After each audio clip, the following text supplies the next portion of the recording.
Hello, everyone, and welcome to session 3 of Mothership. We are playing the adventure Dying Hard on Hardlight Station. My name is Mike. My pronouns are he, him, and I will be the Warden for tonight's game. We are playing this game with the Gauntlet. The Gauntlet is an online role-playing gaming community. We run about 100 games a month on an open calendar that anyone's free to join up. We're also a podcast network. We've got a pretty regular blog. We run a forum. We're also a small publishing company. If you're interested in more of what the Gauntlet has to offer and you want to check us out, our website is gauntlet-rpg.com. A little bit about myself. My name is Mike. My pronouns are he, him. I've been playing RPGs for a very long time. Been playing with the Gauntlet for about I started in late 2017, I think. So I've been playing with the Gauntlet for like 4 years or so. This is the first time this series is the first time I've run Mothership, and I've been really enjoying it. Mostly I play story games these days, but Mothership is an OSR game, and I'm also interested in OSR, and I think it's been a lot of fun. Okay, I've been yammering a lot. Let's go around the table and introduce our fantastic players. Let's go clockwise as you are on in my gallery view. So, Mark, would you please introduce yourself and also tell us about your character? Hi, I'm Mark. I use he, him pronouns, and I am playing Banks, uses she, her pronouns. Banks is an android and is the life of the party, I think, really, so far.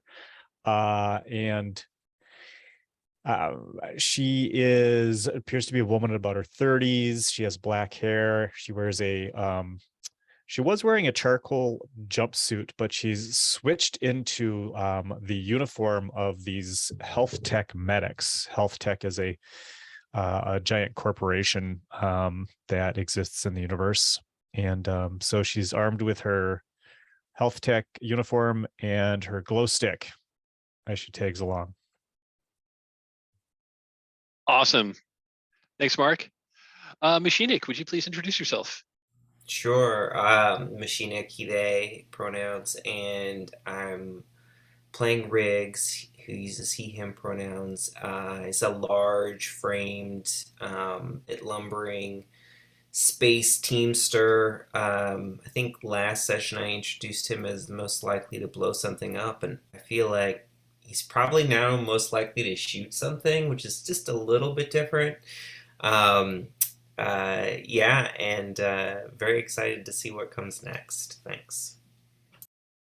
Fantastic. I don't think anybody actually has weapon skills, but Riggs does have the highest combat rating of anybody else in the party. Joe, would you please introduce yourself? Hi, I'm Joe, he, him. I'm playing Eddie, also he, him, the fun-loving, laid-back teamster. Unless something happened last week that I don't know about, who's on board with his buddy Cat, the cat. So we'll do a recap. We'll do a recap in just a few minutes to fill you in on what happened last session. And Gray, would you please introduce yourself? And you're muted.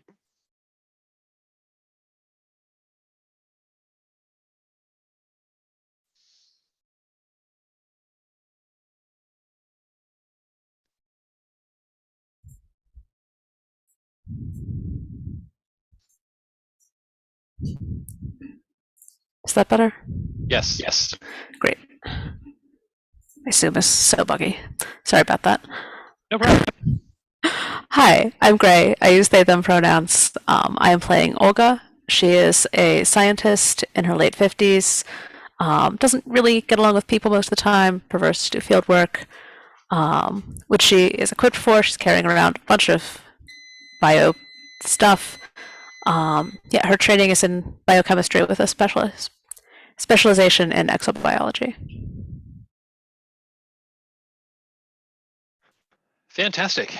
Thanks Thanks for introducing yourselves and your characters. Before we get into the recap, I just want to tell our players at home that we are working with a set of safety tools. For a full discussion of that, check our first session. I'm just going to really briefly say we're using 3 safety tools. We're using Open Door, which means any one of us can. We're all free to come and go from this game as we please. We have also set up a set of lines and veils. Lines are subjects that will not occur in this game. Veils are subjects that basically won't appear on camera, that we're going to approach very cautiously. And finally, we are using the X card, which is a tool you can use to interrupt the game if anything is happening in the game or at the table that's making you uncomfortable. You can invoke the X card. We'll pause the game. We'll have a discussion about what needs to change, and we will make an appropriate change. That is my 1-minute safety tools discussion. Any questions on safety before we head on? I'll also note that for my lines and veils, I do have a stick note of our lines and veils floating on top of all of my other screens. So hopefully I will not take my eye off of that. All right. So this game is Mothership by Tuesday Night Games, which is a sci-fi horror RPG. It's new rule. I mean, it's modern rules design, but very much in the old school Renaissance style of play. And it uses a percentile dice system where you want to roll. Basically, when I call for a skill check, you roll percentile dice. You want to get under your. You want to roll your. You want to roll your skill ranking in what you're doing or less. And also, unlike a lot of percentile dice games, 0-0 in this game indicates it is a 0. So you're rolling so when we roll a D100, we're rolling between 0 and 99. 0-0 is automatically a critical success. 99 is automatically a critical failure. When you roll doubles, that's going to be a critical. If you would have succeeded, it's a critical success. If you would have failed, it's a critical failure. And we'll figure out what that is. I'm using a home rule, which is if you miss by if you miss a roll by 10% or less, you can spend 1 stress and choose to take a success with a complication. And then I'll tell you what the complication is. It's still going to be a success, but I'm going to throw something new into the narrative that's going to make things like more interesting, probably more challenging. And you do have to spend a stress to do that. So that's my own home rule. That's my nod to my that's a nod to Powered by the Apocalypse games, which is probably usually my preferred system of choice, but I do love OSR, and I'm having a blast with Mothership. So that is one deviation from the standard rules that folks may notice if we have anybody who is actually watching this video. Okay, so to recap, so our Spacers ship has docked at Hardlight Station, which is a commercial space station in the Epsilon Eridani system, which is just 2 jumps from Earth. Your ship had some mechanical problems and needed to go to space dock for repairs. And so you've been at Hardlight Station for a few days. It happens to be Christmas time. Yes, I'm sorry, our ship's name is the Argyle. It happens to be Christmas time. So the station has been decorated for Christmas. You had been enjoying the annual station Christmas party in the central atrium of Hardlight Station when a ship, a small warship basically blasted its way into the docking bay, and a bunch of heavily armed mercenaries came out and they are apparently attempting to take over the station. They identified themselves as members of the Black Shield Company. Black Shield is an infamous and notorious mercenary company that was originally like a security arm of a larger organization of a larger company, but after an incident where they put down a miners' strike and most of the miners ended up dead, their patron company cut ties and Black Shield decided to go off on their own. They basically sell their skills to the highest bidder, and their price and bidding starts pretty high and goes higher. These guys are pretty bad news. They've got a pretty bad reputation. Although you've actually managed, 4 spacers have managed to hold your own against them thus far. So that was our first session. In our second session, you took to the so at the end of the first session, you ran back to your temporary quarters on the station to like basically retrieve your equipment. Because this is a commercial station, nobody was allowed was to take aboard weapons that were powerful enough to conceivably, like breach the skin of the station. So basically, no heavy weapons. But trank pistols and melee weapons were probably okay. Might have needed to slip the customs people a few credits to get that through, but like melee weapons and like trank guns you were able to get through, but no one was able to take their, like assault shotgun or smart rifle or anything like that. Those are still all back on your ship. In session 2, you decided that you're going to try to basically sneak your way back onto your ship to try to get the hell out of here.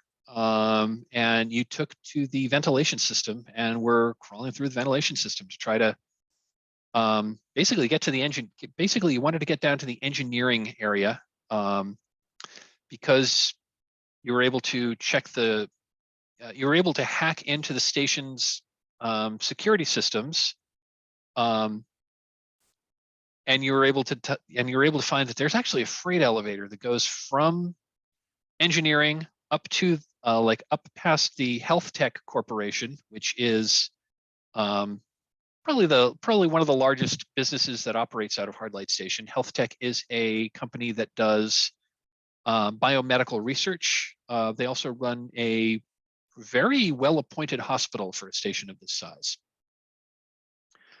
So the elevator goes past Health Tech, through some more like maintenance areas, and then ends up in the docking bay. So you were hoping to use the freight elevator in engineering to get up to your ship somehow, and hopefully evade the Black Shield mercenaries. So you got down through the ventilation system to the engineering office, or to the engineering section, and you ended up in basically a control room where a Black Shield operative was holding an engineer at gunpoint, ordering the engineer to open one of the vaults in, or open up one of the laboratory vaults in Health Tech. And there was back and forth between the engineer and the mercenary. Yes, Lab 7, thank you. There was some back and forth between the engineer and Black Shield mercenary, and you could hear the Black Shield mercenaries conversation with his superiors that they were sending down some more people to try to who really knew how to get information out of people. And that's when you decided that they didn't know, neither of them knew you were there, so you're going to attempt to attack with surprise. And a bunch of amazingly awesome rolls later, you took out the mercenary. You talked with the engineer, but you did hear over the mercenaries' comms that more mercenaries were coming down. So you basically laid a trap for them, and took out the other 2 mercenaries. Amazingly, none of you have really gotten hit in firefights yet, which is really kind of awesome. However, in the firefight, the engineer basically tried to go deeper into the station, into a room that's, basically it's a mechanical room that really had no other entrances out. After the firefight was over and you were trying to assess the situation, you called the all clear, but the engineer didn't respond. Olga used her bioscanner to, the other thing was when the engineer went in there, she detected that there were 2 life forms in there. You just figured that was probably another engineer had gone in there to hide when the mercenary showed. However, when you check the second time, there's only 1 life form in there. And that life form was like moving away, which is weird because there were no other entrances out of that other room. Eventually you went in and you found that the engineer was dead. Zeb, thank you. I couldn't think of his name. Thank you, chat. The engineer, Zeb, was dead. Zeb's dead, baby. Zeb's dead. But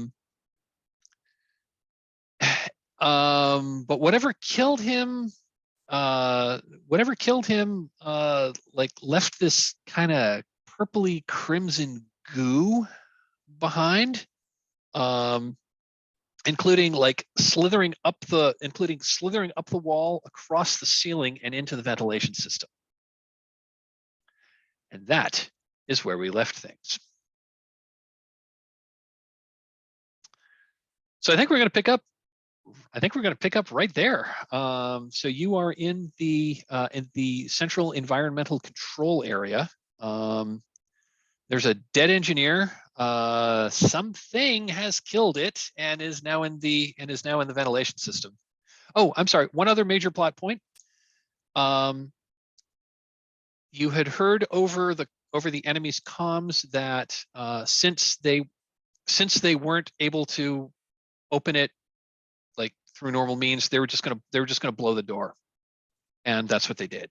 You could feel the explosion. However, given timing, whatever was in the environmental control room was probably there before that blast happened. So I think that's all the plot points from the previous session, and I think we'll take it from here. So I'm going to say I think the camera's going to start with. Oh yeah, that's right. You were able to secure some combat equipment from the mercenaries you've taken out. So people have more armor. People have some actual combat worthy guns. Although the light battle dress from the one mercenary is that the one heavily armed and heavily armored mercenary was wearing got really badly shot up in the firefight. So that's not really that wasn't salvageable, but you did get his gun. And I think everyone's equipment has been updated with stuff that you found. So I think that's all the. So I think we can pick it from here. So we're going to start with Olga. I think the episode is going to open with Olga looking at her bioscanner and seeing this thing move away outside of range. And I'm just thinking of the scene from Aliens where they've got that biodetector and where are they? Where are they? They should be here. And then they realize that they're on the level above.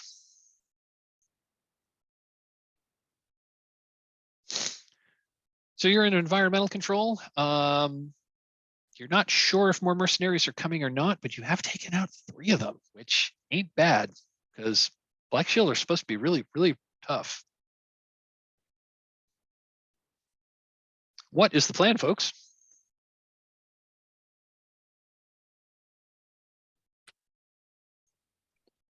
I think just to get the ball rolling, Banks will join Olga in the in that area and ask. So we're not able to determine what this second whatever it is that's been producing this ooze is. Shit. Yeah, I don't know what this is. I can I kneel down and take a sample with my sample kit, but I can take a sample, but without a lab, that won't tell us anything. I I mean, if you want to, I mean, out of character, if we want to say that your bioscanner can like, is like kind of sort of like a Star Trek tricorder light and can do some kind of analysis, I'll let you do some kind of analysis without a full lab, but you'll be at disadvantage on the roll. All right. Well, and it's gonna. And, I mean, that's gonna take a few minutes. all right. I'll take the sample and I'll like plug it in to start running. Okay, and you're gonna let it kind of like go in the background a little bit while you do something else. Okay, cool. So we'll have the roll once we'll have the roll once it makes narrative sense to get some results. Sounds good. Scraping goo into a petri dish. Excellent. I don't know what this is. I don't know how it got here. Presumably someone was very careless. Interesting. So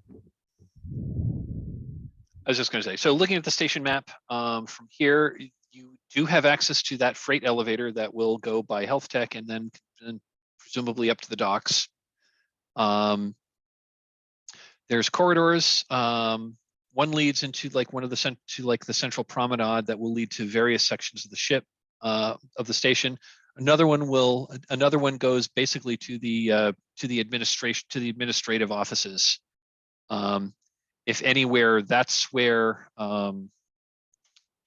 Administrator McLean is probably held up in her office, presumably unless Black Shield got to her. You're guessing that's probably where what's left of station security would probably be making their last stand. And things have been, shall we say, after that like distant explosion that you more felt than heard, things have been relatively quiet. So I think Eddie's kind of twitchy, right? And he's like, yeah. So science class is great and everything, but doesn't change the plan. We should move. Let's go. Yeah, you're right. Let's get out of here.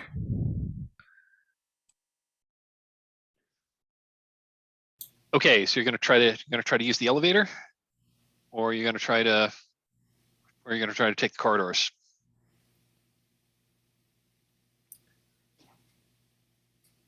Where did the guards come in through the corridors and everything?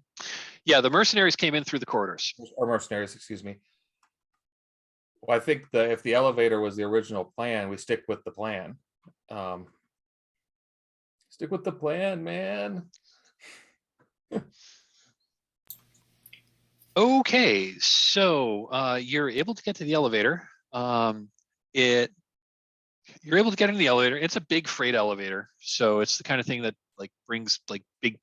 You could conceivably like drive a small forklift into here. So the four of you fit quite easily. However, it looks like you need some kind of security. Looks like you need some kind of security pass in order to actually operate this thing. So like regular passengers don't normally have access to this. Can we try the health tech badge that we stole? Absolutely. And I'm going to say, yeah, that's so. Just given the readout from the screen that it tells you, this will get you to health tech, but it's not going to get you up to the docks. Riggs is standing next to Olga, who's trying that, and we see the readout, and I just look over and kind of shrug my shoulders with I've got the gun now, and say, good enough.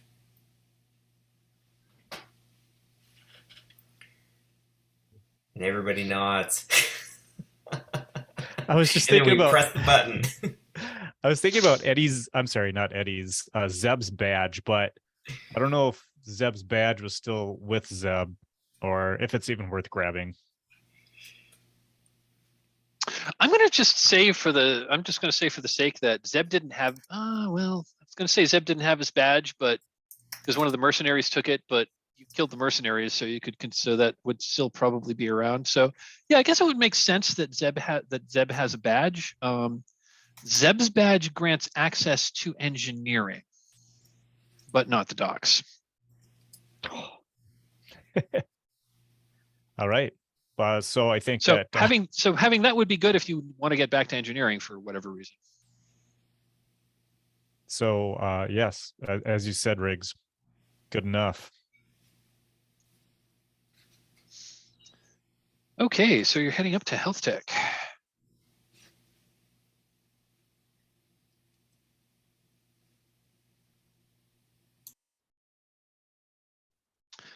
Just consult the module a little bit.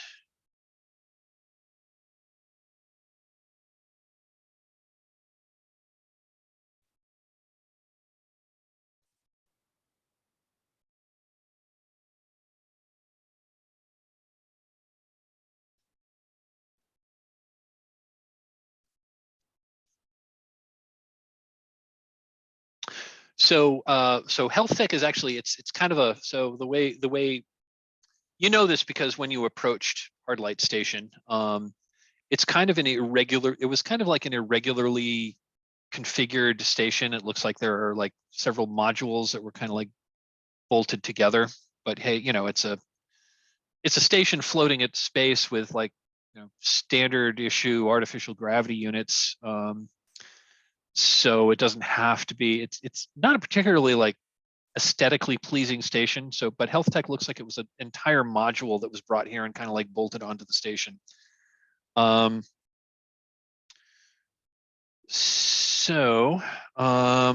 So you take the elevator to health tech, and the doors open. The first thing you see when the doors open is the main lights are out. What you do see are red lights, like the red emergency lights, and there's like, I'm gonna go with like 70s sci-fi. There's like old fashioned like spinning light alarms that are going. There's old-fashioned spinning lights that are going, and a recorded voice is saying, "Warning, containment breach. Warning, containment breach. Warning, containment breach. Environmental protocols in effect." And it kind of says that in a loop. Well, that can't be good.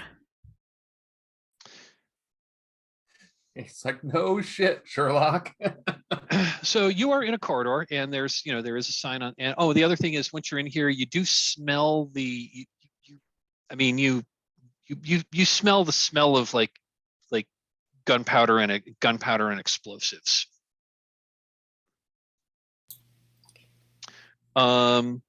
So in here, and the other thing that you're noticing is, now that you're in here, you do see some more of that like purple slime on the floor. But there's signs in the corridor. There's one that's there's signs on the wall that says reception that way, reception, labs, and infirmary. Or I should say, I'm sorry, it doesn't say infirmary. It says elevator to, it says lift to med bay. Riggs nudges Olga and is like, "Shut the door. Like, can we shut the door with the elevator where it is before we step out? That's like what Riggs is trying to quietly communicate. Oh, okay. So you want to stay in the elevator and close the doors? Yeah, and I want to look up and to see if the elevator can, if there's an opening, as is often typical with elevators, out of the elevator itself and into the shaft. 100% yes. Yes, you can close it, and there is an access panel that you can use to access to get onto the roof of the elevator, and then presumably get into the elevator shaft. Is it possible? Olga? Or like, so does the door close? Door closes. Okay. Awesome. So let's try to go up. Are we into that? I like your thinking. If you give me a boost up there, I'll take a look. Awesome. Yeah, Riggs.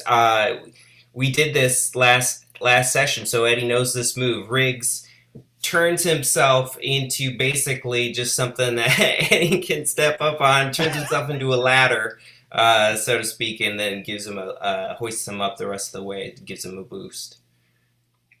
Okay. Yeah. So you're able to open the panel. You get up onto the roof of the elevator, and you look up, and it's very dimly lit. I mean, there are some lights that are lighting up the shaft, but they're not particularly bright lights, and they're fairly far apart. But you get a sense.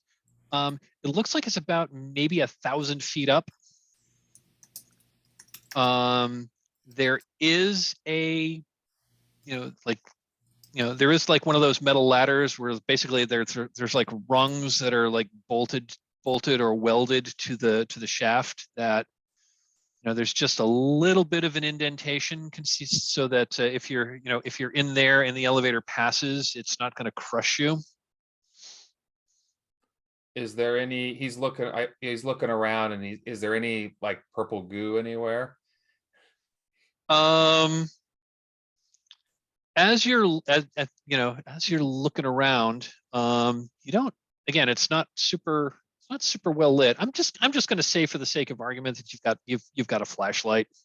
Well, yeah, I noticed Riggs has one, so he can hand me up the one that he has, and so I can see a little better. And I'm going to say that you're looking around, and sure enough, you do actually see some of that purple goo on the opposite wall. Looks like it's a trail going up, or maybe down. It's hard to tell.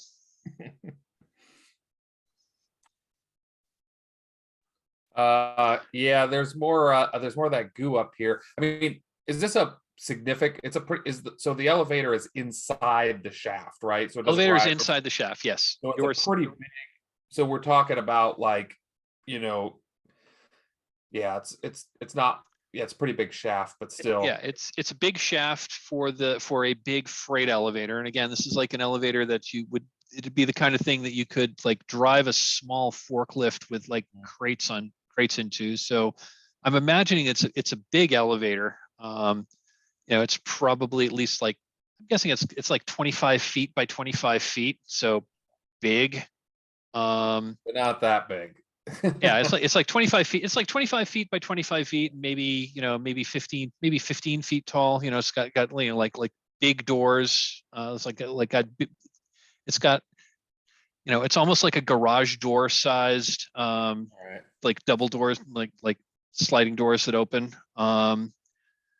So he sticks his head back down in there and is basically like, yeah, there's more of that goo up here too, on the far wall opposite the ladder. Can't tell if it's going up or down, but it's kind of all over that wall. I wonder if there's more than one of these, or it's just been on the station a while. Yeah, I'm not sure. I don't know about you guys. I'm not sure. I don't know. I mean, if we start up this thing and there's something in here, there ain't nowhere to go. We might be better off trying to scoot through the lab. At least we wouldn't be quite so trapped if something does happen. Thanks. I seem to recall you were pretty good hacking some earlier stuff on this station. Now that we have these doors closed, do you think we have a minute to try a crack at maybe getting the elevator to move? Even up one floor to medbay? Certainly that's probably a different security clearance than all the way to the docks. Maybe there's a shot? What do you think? So Banks will access whatever terminal is available there. And she says, I'll attempt it. And she begins to attempt to hack that so to get the elevator to move some more. Okay, so you're trying to bypass security in order to get this thing to move up and go farther than what your security pass would allow. Okay. That sounds good. Let me fire up the dice roller. Is there any, I can't remember, is there any help mechanism in this in Mothership? That is a very good question. I honestly am not recalling if I there is or just- not. I just didn't know because Eddie's got like mechanical repair and industrial equipment. I didn't know if that with that kind of stuff, you know, I think us Teamsters would be old hands around freight elevators and moving stuff, and maybe there'd be, if there was some sort of help mechanism, I didn't know if that would come into play. So I'm looking at page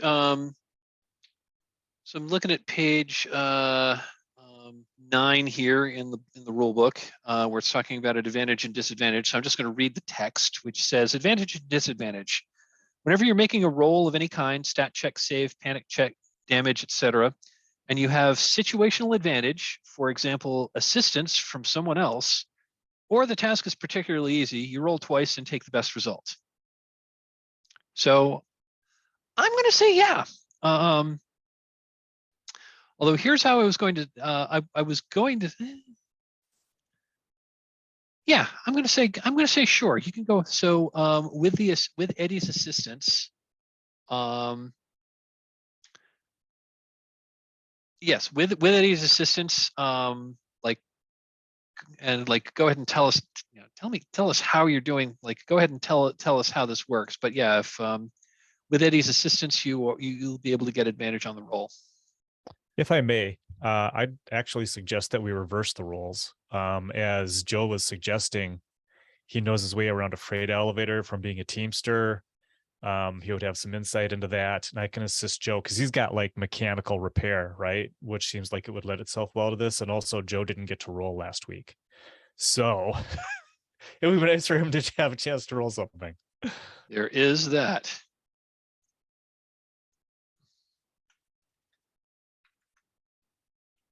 You okay with that, Joe? Yeah, no, I'm good. Yeah, whatever we want to do. I'm the team in Teamster, so.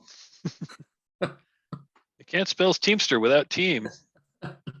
Otherwise, it's Timster with all the I's in there. So.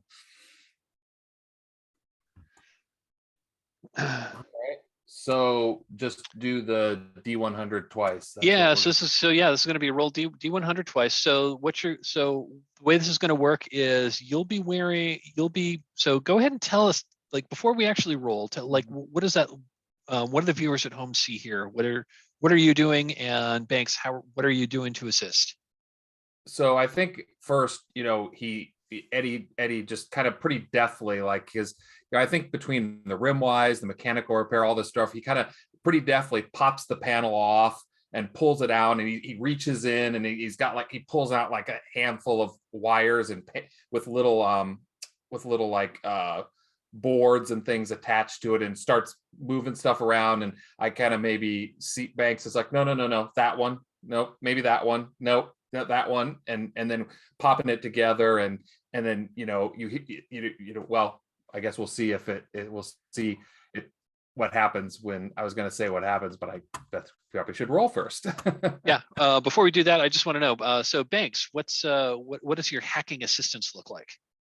So I think that when that panel is off, maybe Banks is kind of examining the panel and typing some things in, running some kind of little hacking subroutine that will help in some way. You exit the user interface to the underlying command line interface and like, ooh, like Linux? I haven't seen this in ages. I guess it's still open source, right? Awesome. So cool. Yeah. So Eddie, this is going to be mechanical repairs, and this is going to be I think this is going to be an intellect check. So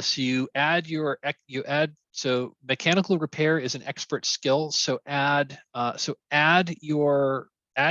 plus 15 to your intellect, and that's the number you need to that's the number you need to roll. So it looks like you got a 38 intellect, and you are muted. I'm adding on my fingers while we're doing this. So what is that? 53? Am I getting that Yes. right? All right. So below Yeah, 50. go ahead and roll twice, and if it comes up 100, that's a 0-0. Okay, so you got the 25. That is that is a success. Doubles were not thrown, so we don't get a critical. But yeah, you're able to get this elevator moving. What's go ahead and give us that scene. What does that look like? Yeah. So Banks is putzing away doing their stuff, and he's pulling wires out and stuff like that, and all of a sudden, and I like the idea of kind of the hot wiring thing. He pops a couple of the wires together, it sparks, and the elevator kind of lurches for a second, and then Banks, is like, haha, and then pops the final thing in, and up we start going to med bay. Fantastic. Okay. So yeah, so from what you can tell, this freight elevator has stops in engineering. It would have stopped at the security. I mean, you went past it already, but there are doors at the security office. You didn't have a pass for that, so you went by that. Has a stop at health tech, has a stop at med bay, and then it goes up to the docks.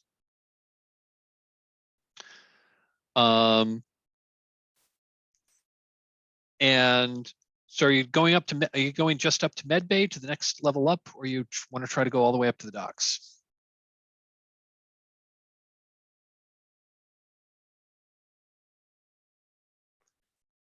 And the question in chat is, how far can we go? Yeah. I think if docks, this me speaking, but I think if docks is an option, that's the goal, right? So you go past med bay, and then the elevator just kind of like does this like sudden lurches to a halt. And I'm gonna say yeah, it'd be dramatic.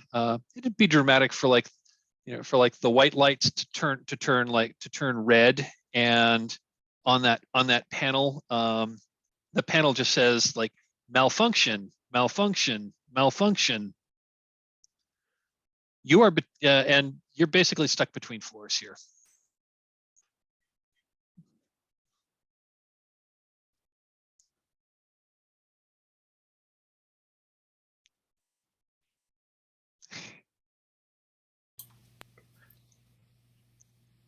Gray That's unexpected. Gray wrote in chat, Olga curses extensively in Russian.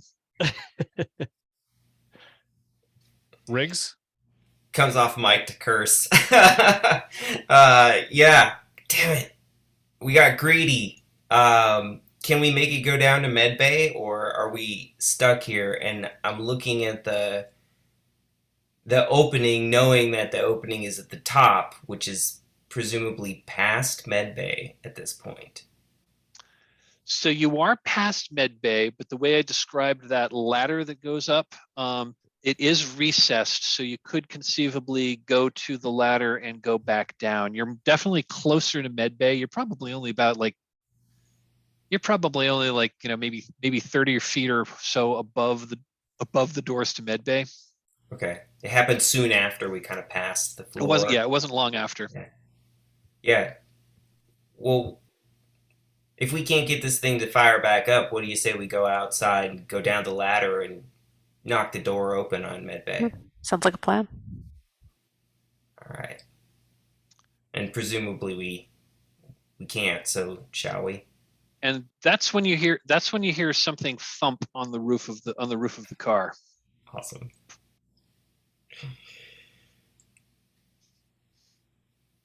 Sounds like we're going to need to handle this carefully. Is the hatch still open?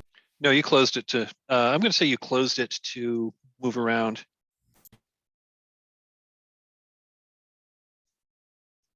Where are those stats?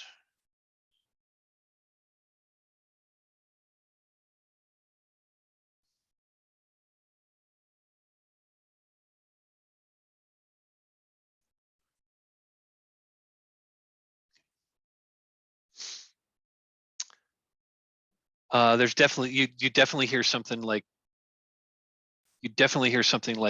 scuttling on the roof of the elevator car. It might Yeah. not be one of those things. It might be one of the mercenaries. Look at the bioscanner and at least see how many things are up there. Okay. I don't think we need a roll for the bioscanner. They're like scanning up there. There are 2 life forms on the roof. All right.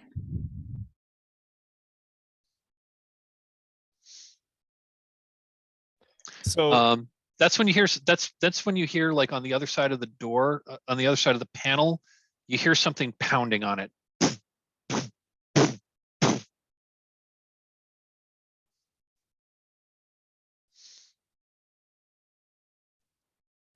Mike, is the smart rifle like the large kind of machine gun that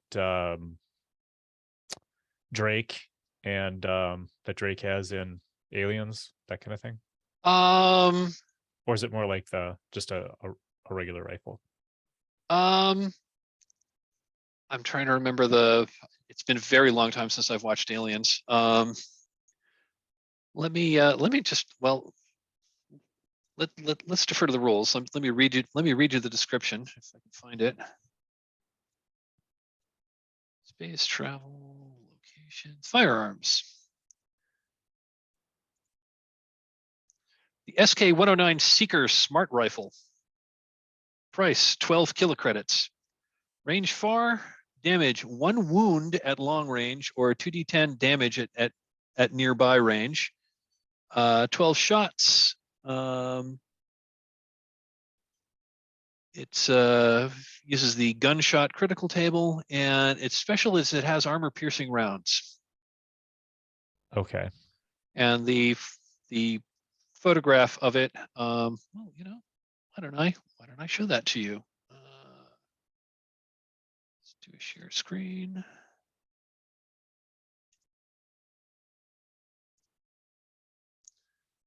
So yeah, let me zoom in a little more.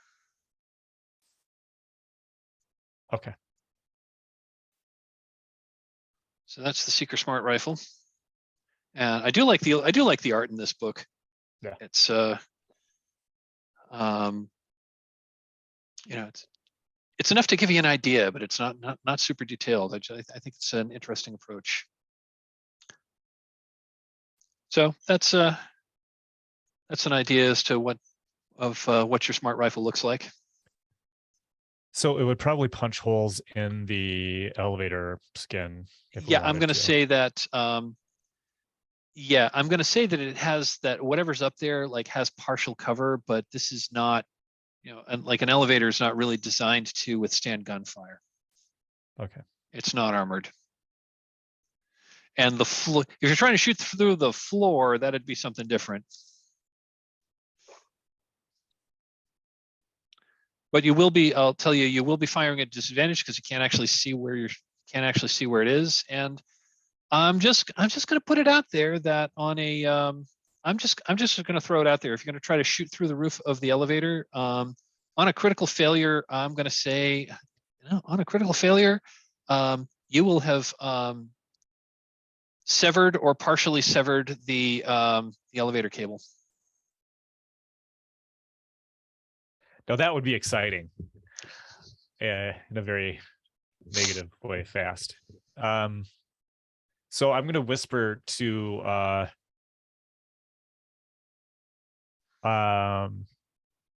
don't know. Eddie's got Rimwise. I'm going to whisper to Eddie. Do you think that? Do you want to attempt to make contact with them in case it's soldiers?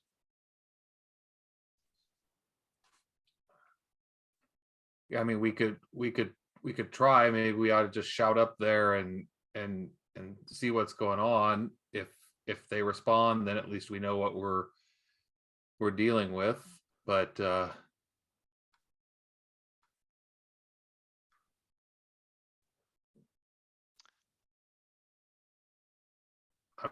yeah, I hope it's soldiers.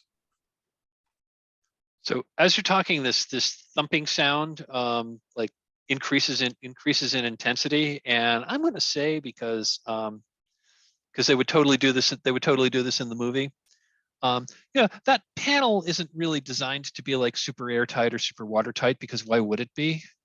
So as you're discussing what your next move is, you see a little bit of this like purplish crimson goo start to you start to see a little bit of it like ooze down the like on the on like between the door, between the hatch and its frame.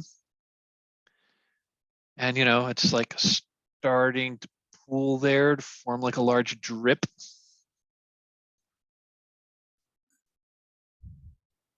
Look out, Eddie, Olga says. That don't let them drip on you. I think Cat is hissing. Banks says, looks at all three of the humans, because humans are smart, and says, suggested course of action.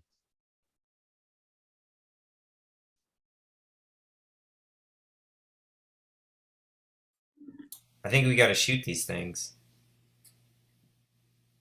I don't think we got time to talk.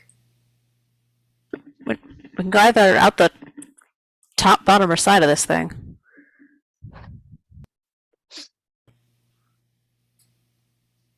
So, Mike, just is getting the elevator working again out of the cards from a stepping on a character, or is that something we could possibly be trying to do?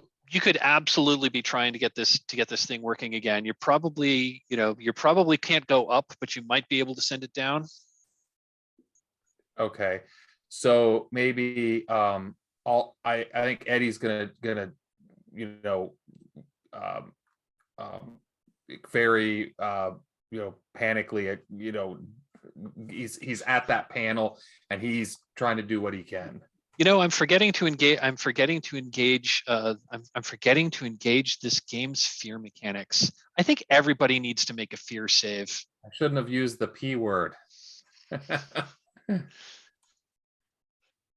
Still not used to this game, but yeah, I haven't been really calling for that. So yeah, I think everyone needs to make a fear save. So fear save is just going to be rolling one time, and you're trying to roll under your fear. Yep, you're trying to roll your fear. You're trying to roll your fear score or less. Oh, and because all of the humans because you have an android, and androids do not deal with stress in a normal way, and it's really uncanny. All humans in the vicinity of an android must make their fear saves at disadvantage.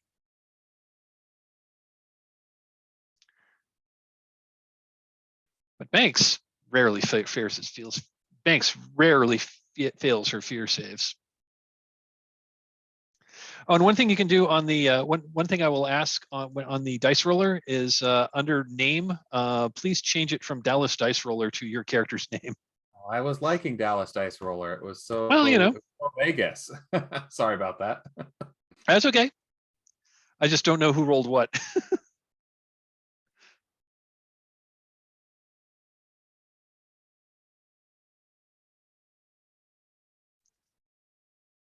And this is a percentile. This is a percentile dice that we're rolling.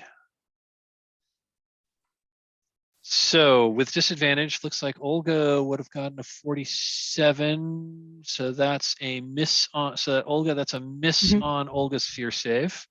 I was Dallas dice roller, so I missed mine as well. Okay. And looks like Riggs also missed. And go ahead and Banks, why don't you make a fear save? I'm sorry, Banks did. It's down below Machinix. Oh, okay. Oh, yeah, there it is. Cool, cool, cool. So it looks like everyone. So it looks like everyone but Banks failed their fear save. If you failed a fear save, please increase your stress by 1. And let me just double check the rules. I think that triggers a panic check. Let me double check the rules on that.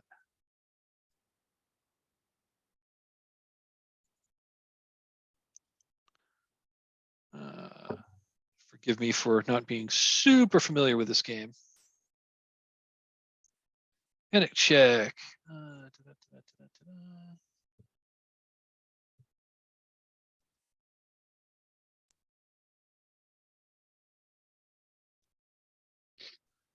Okay.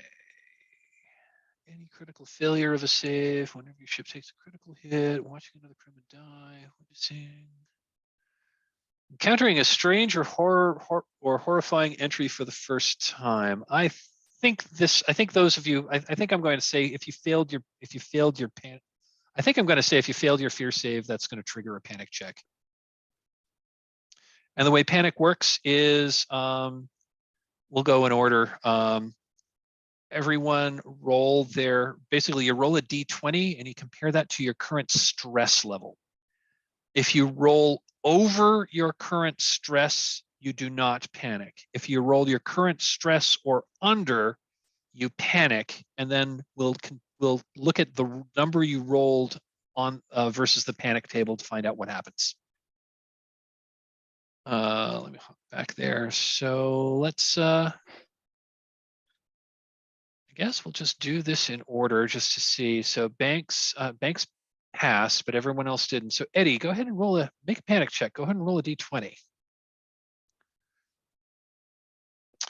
12 is over your current stress of 5, so you do not panic. Olga, same thing. Roll a d20. 9 is over your current stress of 5, so you do not panic. And Riggs, please roll a d20. Oh God.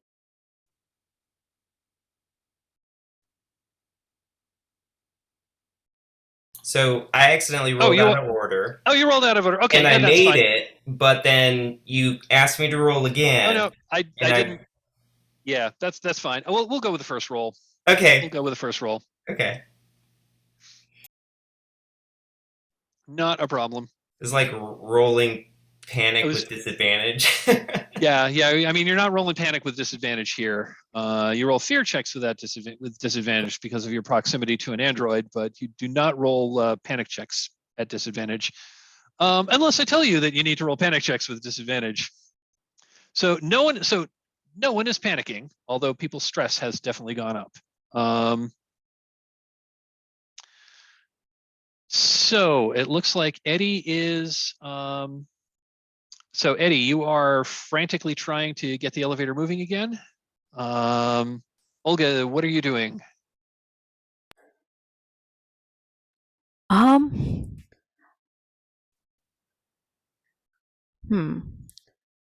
think I'm going to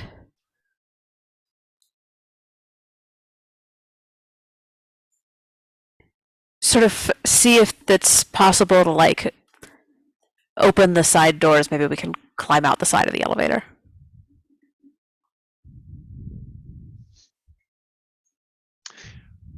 I'm just going to say I'm just going to say that from what it was Eddie that went up and took a look, correct? From the configuration of the shaft that Eddie saw. The ladder is actually on the side. So if you open Okay, the so the doors would doors, not pretty lead to the much ladder. the doors will not lead to the ladder.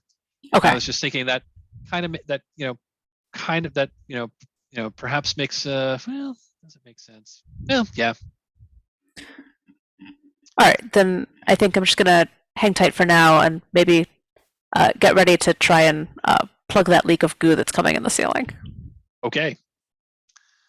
So I'm going to say as you know, like whatever's up there is like the pounding is intensifying, and you're starting to see like it's starting to buckle inward a little bit, because that would be dramatic. Eddie's, you are attempting to get the elevator moving again, so I think this is going to be another mechanical repair roll.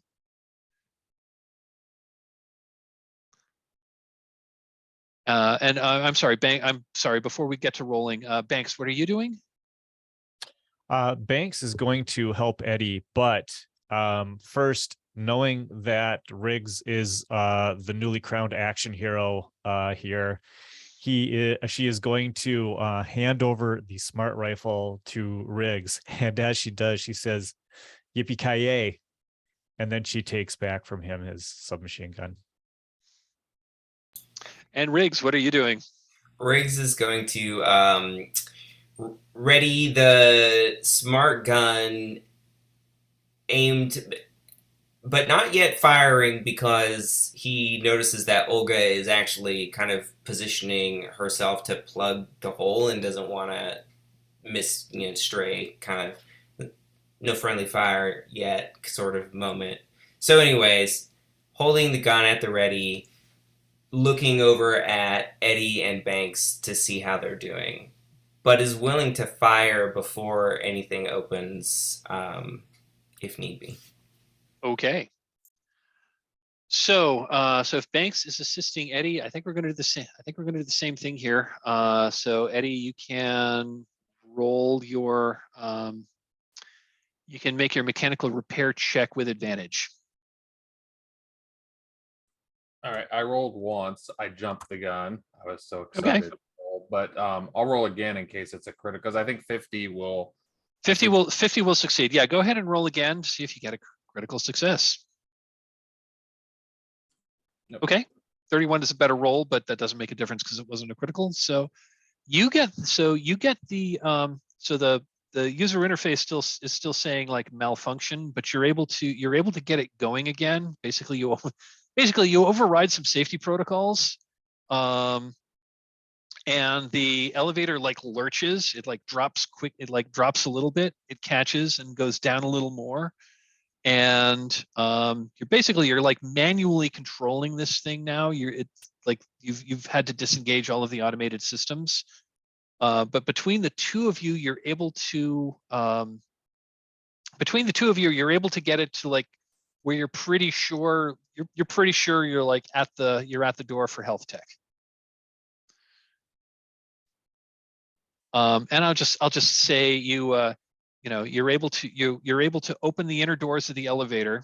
You're like maybe 8 inches below the door, so the elevator doors so the outer doors to the elevator have not opened yet, but the inner doors have.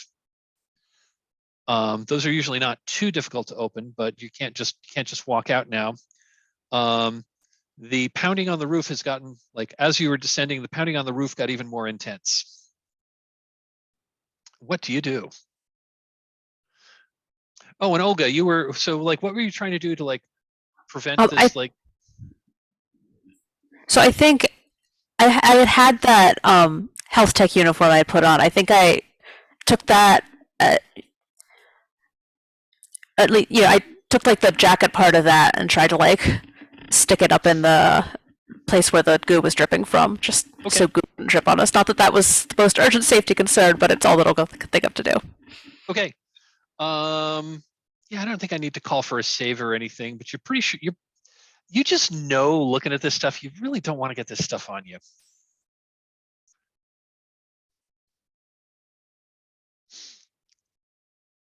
So you said that the inner elevator doors open, but then there's that other set that we still have to try to get open. Okay. Correct. And the floor of your elevator is like maybe, maybe a little more than a foot below the bottom of the doors. So you're gonna have to step up. So it didn't do a perfect match. So that's why the outer doors didn't open when you stopped there. Banks, can you get this thing open? I'm assuming, I think would we assume that an Android would be stronger? Maybe?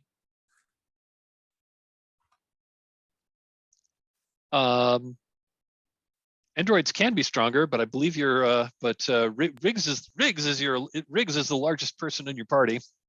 True. Riggs overhears Eddie asking and it sort of bellows a little bit.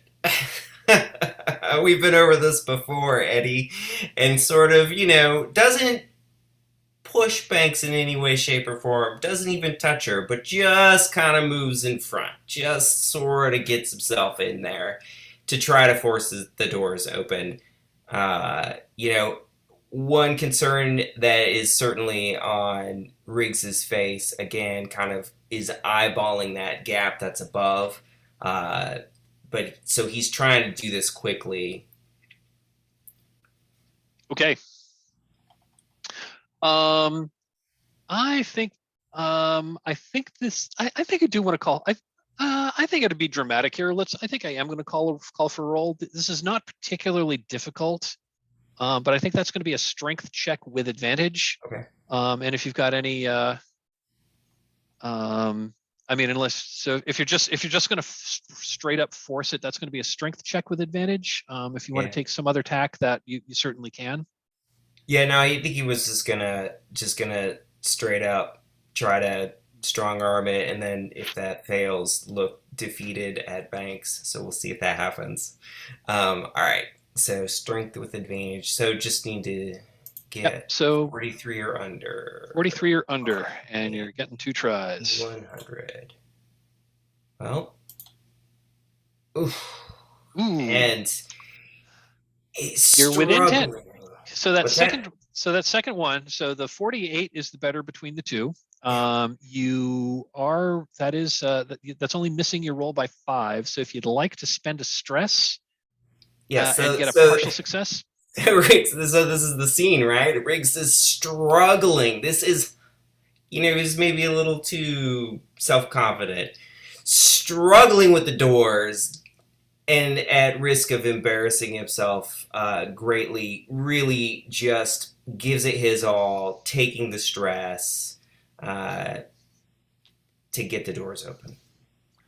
Okay, and so here's the complication: you get the inner doors open, and you can see the hallway into health tech, and as you do that, the elevator drops just like an inch. What do you do? Grunting through my teeth, get out of here, is what I'd say. If I understand what the drop by an inch means. The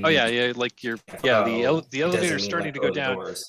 You really don't want to be if the elevator's going to fall, you really don't want to be part way. You don't want to be part way through if the elevator falls. Absolutely not. Yeah, I think Eddie's like, yeah, I think we should listen to Riggs because I disengaged all of the safety protocols to get this thing moving. And so if it falls, it's fallen. So I think we all scramble through, if that's okay. And then Banks takes the submachine gun and uses it to brace the 2 doors apart so that Riggs can get the rest of the way through if he can scramble in. Love it.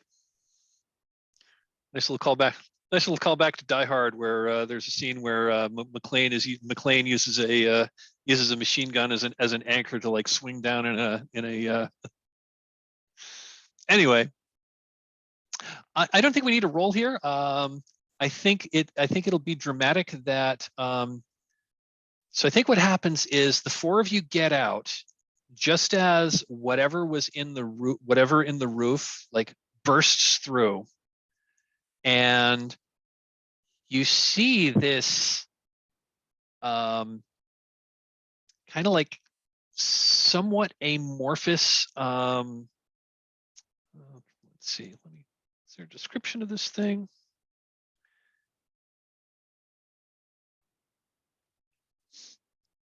So there's this like really weird looking creature. It comes through. It's like dripping with this like purplish crimson goo.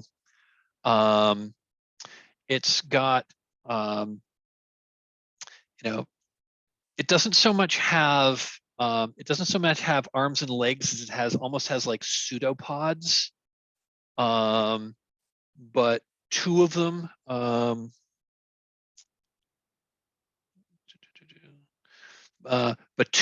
end in like almost chitinous claws.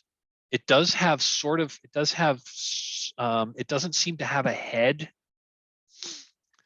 But it does seem to be aware of its surroundings, so that it comes in. This one drops down, and this one drops down, like starts scrambling to the door when the elevator shifts down a little more and stops. And the other one that was on the roof leaps out into the hallway that you're in as the elevator then just falls away. So you are now in the hallway. Of the med bay. So imagine your basic like 1970s sci-fi, like sci-fi hospital. That's what you're in. It's got somewhat sedate lighting. It's got like nice clean white walls, clean polished linoleum floor, recessed lighting. It's very calming. But there's this like roughly man-sized creature that's now amidst all of you. And it's basically it is going to attack you. So I think we're going to have our first like straight up like nobody has advantage here. I think we're going to have just our straight up toe-to-toe combat. So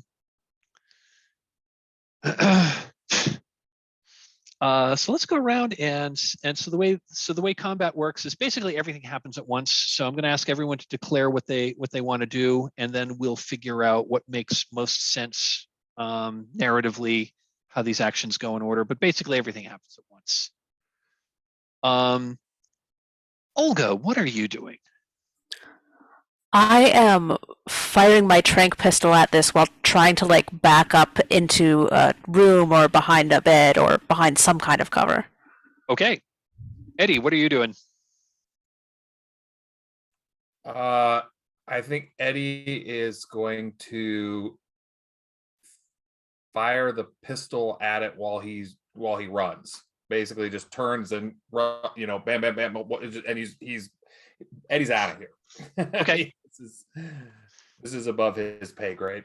Gonna take a few shots and then like get as far away from this thing as possible. Riggs,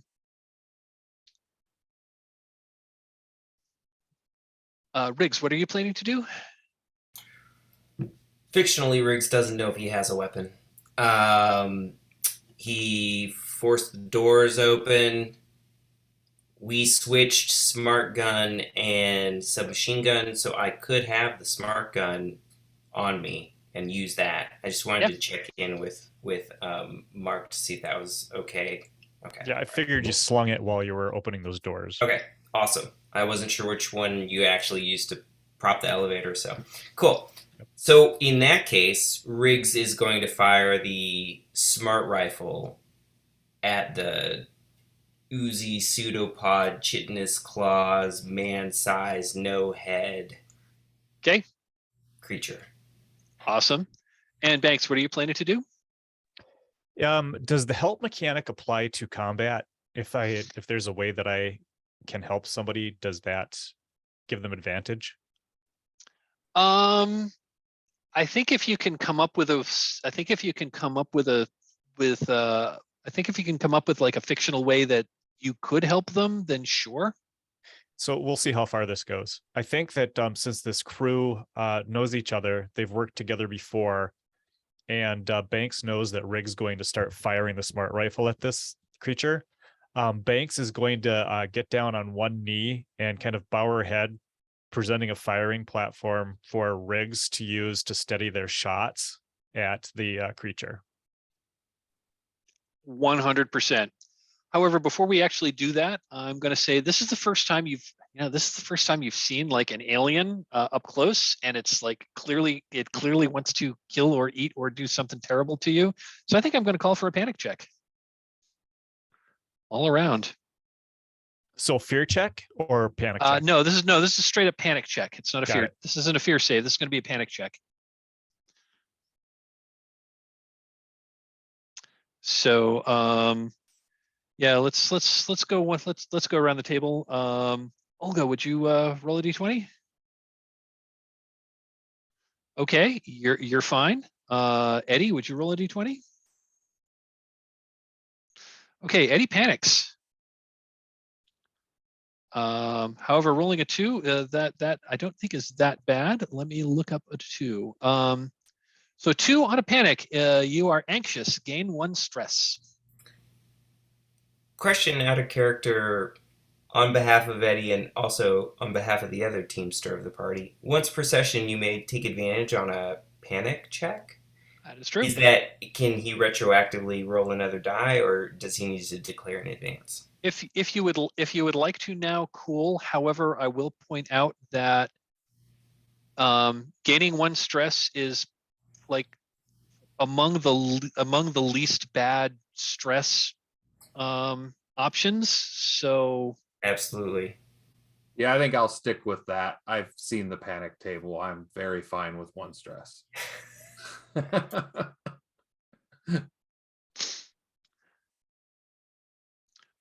So Riggs, I will ask you to make a panic check. Cool. Did you want me to declare? I was also. Yeah. Do you wish to use your all that rules of order just to say I'm going to roll once. There we go. All right. Cool. Narrow but over. That is over. So you're fine. And Banks. And you are also fine. Okay. So yeah, this thing is going to attack. Let's see. So Eddie, you're running. Olga, you're also backing away. Riggs and Banks, you are providing a firing platform for Riggs to. So I think you're the 2 that aren't like immediately trying to get away. So I think it's going to make. So I think it's going to make a. I think it's going to make an attack on one of the 2 of you.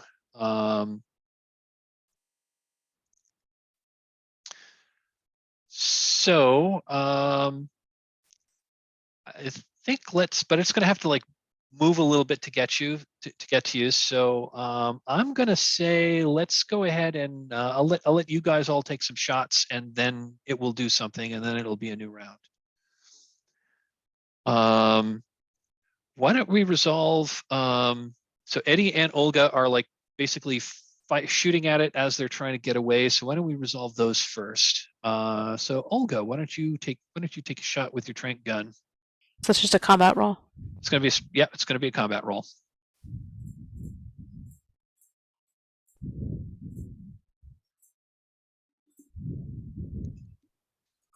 Oh, that is a success, actually. That is a success. Let me look up what a tranq gun does, because I forget. I think it's in the notes of my equipment. Oh yeah, I think you're right. I think I copied that, so I wouldn't have to look it up.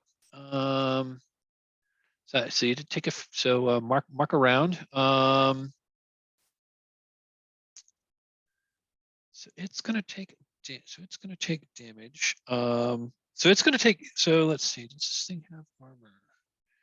Does not have armor. Okay.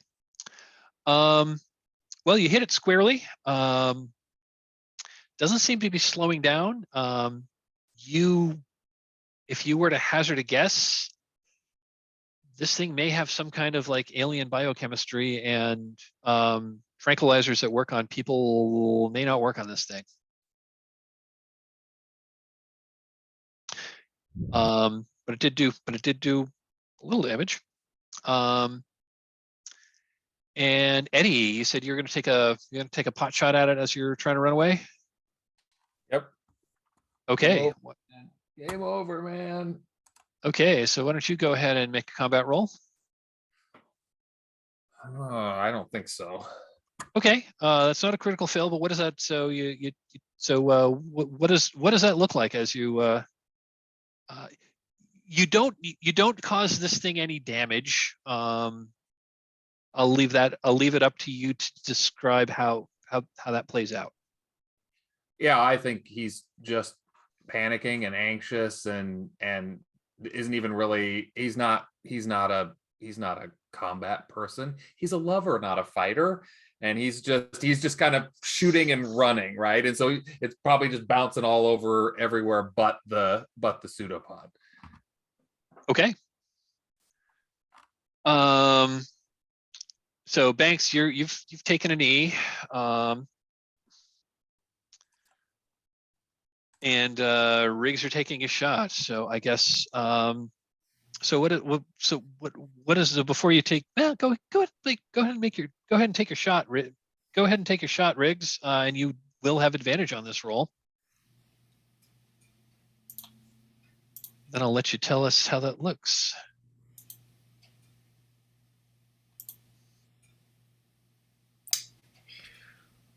Well, could I stress myself out with my first shot? You may. I was going to say your best roll is a 40. Your combat is a 37, so that's within 10. So if you'd like to spend a stress to make that a success with a complication, I'll you may. spend that stress, Warden. The way I experience it is that this feels a little like kind of, I don't know, maybe a little uncomfortable, like resting the rifle on Banks's shoulder. Is it? Yeah. And I think I'm a little worried that like the kickback of the rifle, the sound of the rifle, even though Banks is an android, I still think like I'm firing right next to this, in my mind, person's head, right? So Well, I mean, take androids that all are into account. androids are like, according to the laws of the Republic, androids are people. Yeah. They dream of electric sheep. Androids are like, or I should say, androids that are built to be sentient are people. They do build androids that are not fully sentient, but Banks is not one of those. So I think the complication is going to be and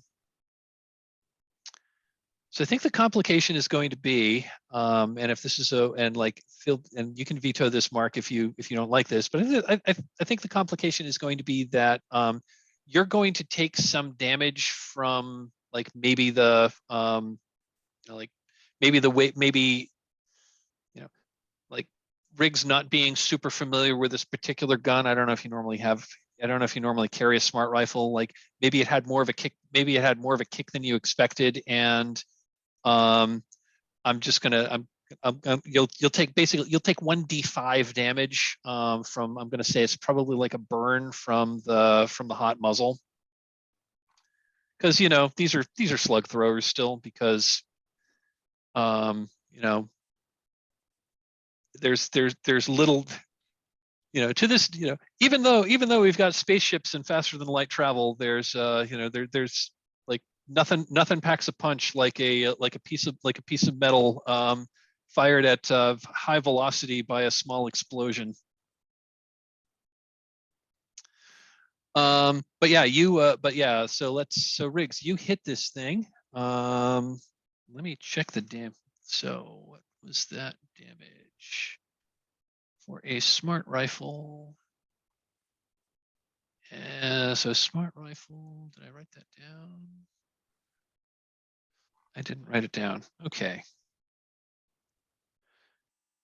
So we are at near range here for this shot. I think it does 2d10 damage, but I want to look Yeah, that up to make sure. Inside said I thought too. Yeah, that's going to be 2d10 damage.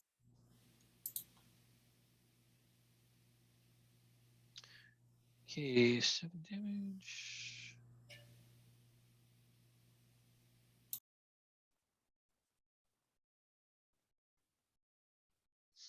Okay.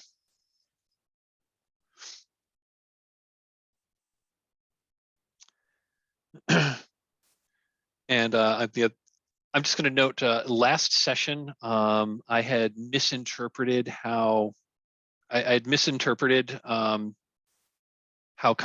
misinterpreted how hit points in combat works for adversaries. So some of those mercenaries you took out probably should have been up for a couple of more rounds than they actually were, because I was considering them. Basically, I was using the stats for like hirelings rather than adversaries. So they should have been able to like take more damage before they went down.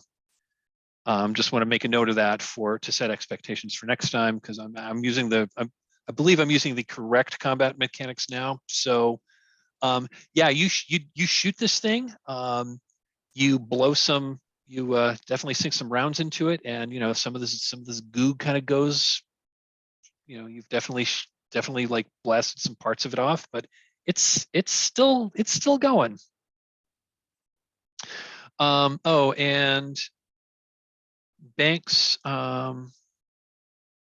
going to take 1d5 damage, so I'm going to roll a d10 and have it. Okay.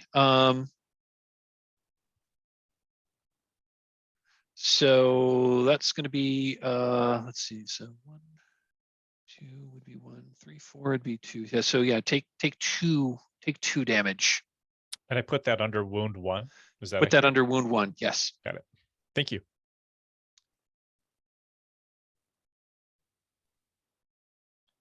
So it's going to go. Let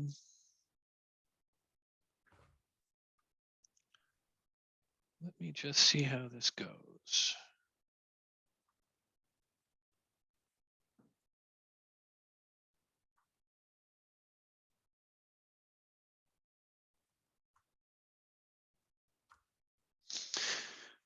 Okay, I think it's time to display what this thing's special attack is. So you hit it a couple. So you hit it a couple of. So you hit it a couple of times. So you hit it pretty squarely with your gun. It like goes back a little bit, then moves forward, and this like and an opening appears on it. It's almost like, you know, like from its, I guess maybe head. It's kind of hard to say. This thing is kind of amorphous. But like an opening forms in this thing, and it just like sprays this like crimson goo at the two of you.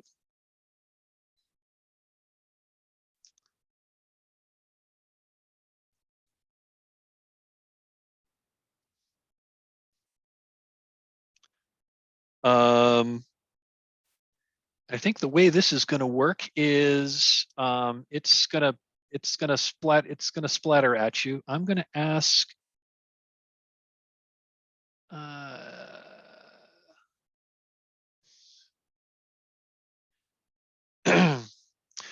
So I'm going to ask both of you to each make a body save.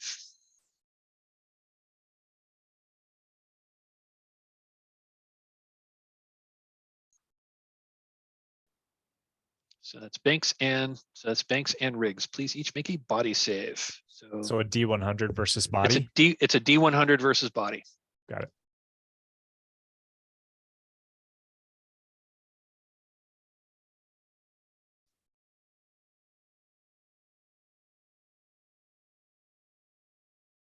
Ooh. Okay. So, Riggs, I'm going to say Riggs, you're able to dot. You aren't affected, and I'll let you tell us let you tell us what that scene looks like. So this thing is like basically barfing this like shower of like crimson goo in your direction. Riggs, you're not affected. You made your body save. What does that look like? It's really a matter of Riggs having taken those shots and already started to move away. That he, is in the clear from the spray, and it looks over his shoulder, shouting at Banks to come as well, like "Run, Banks!" And that's when I see the opening appear, and I just keep running. So I'm gonna say, so Banks, you were kind of, so you're kind of like I'm imagining you'd kind of like gotten down on your knees and you let Riggs like put the rifle on your shoulder, or were you like down on all fours, put it on your back? Like what did that look like? I was down on one knee, and then One knee. Briggs was firing off of the shoulder, Okay, like in Fury Road. awesome. So I'm gonna say what happens here. So this was a critical. That's a critical failure. You rolled 99 on the D100. So that's a critical failure. In fact, that's the always a critical failure. So you are not able to dodge out of the way, out of this like fountain of goo that that lands on you. And on top of that, and so it kind of like gets all over you. And I think it happens just as you have, because I mean, androids are biomechanical. They actually do have to breathe. They do require oxygen. And I'm going to say you happen to be inhaling just as this thing hits you, and you actually aspirate some of this goo. Banks starts like choking and coughing and sputtering while she's like in this like pool of goo. I think some of it gets into your eyes as too. So you're like, you're like, I'm going to say you're temporarily blinded. You're coughing from this thing, and you have also become infected. Well, that sounds bad. Yeah. So you are temporarily blinded. You are infected. So you take 8 points of damage. And Mike, we're going to I add that to the existing 2 points on wound 1? Yes, add that as the existing points on wound 1. Copy that. Thanks. And we'll pick up that scene in 10 minutes. Let's take a quick break here. Let's take 10 minutes, and I'll see you in 10. Okay, and we're back. So Banks is there, kind of covered in this crimson goo, coughing because she aspirated some of it. It's in her eyes, so she can't see, and this stuff burns. This stuff burns. Not quite acid, not quite. Does not feel good at all. It's extremely painful, in fact. And you can't see because you rolled a critical failure on the save. So Eddie and Olga were retreating from this thing. Riggs, I think you said you were also retreating. Just far enough to not be affected by the spray. Yes. Okay. And this thing spewed this goo all over Banks, and I think it's going to be a new round. So Riggs, what are you planning to do? Well, seeing the spray, the fountain of goo, cover Banks, Riggs is going to stop retreating and raise the smart rifle again to fire at the creature while shouting to Olga and Eddie, like, "We gotta save Banks," and also, "Let's find a place to hold up," those kinds of things while taking aim. Awesome. Eddie, what are you doing? I'm going to say you did get you got a. I'm going to say at this point you probably got maybe you got like several maybe a dozen meters away down this corridor. You could go either left or right, but I think you heard the commotion behind, and I think you perhaps glanced over your shoulder and you saw what happened to Banks. Yeah, I think he's like struggling with. I was like, oh, and I was like, and then he will turn around and he's gonna run back and try to grab Banks and drag him while Eddie's shooting or whatnot. Okay. And Olga, what are you doing? I'm gonna look and see if I can find, ideally, if there's like an emergency shower, but barring that, just a patient room that we can duck into and lock the door. I'm gonna say yeah. You're it's like I'm gonna say you're probably like with Eddie when you got to that T intersection, and yeah, there's like like infirmary rooms down there. You haven't looked into any yet, but that's where that would be. You're guessing there's going to be, if not an emergency like flush your eyes out shower, there's going to be like a shower that you could conceivably like get Banks into. Great. Banks, what are you doing? You are currently blinded. I'm going to try to kind of crawl backwards, I guess. Crab walk backwards to get away from the spewing goo. Okay. And I think the creature, and I think I'm just going to say, and the creature advances toward Banks with its with its claws on the ends of pseudopods. And as it's moving, you see that it's almost like starting to coalesce into an almost humanoid shape as this thing is like evolving somehow, taking over, like assuming other forms. You're not really sure. This is really disgusting. Protomolecule, something like that. I was thinking more like the Thing, but I think it would make most sense for Riggs to act first here. Awesome. So if you're taking another shot at it. 43. Okay. Again, that's over your combat. If you want to spend a stress,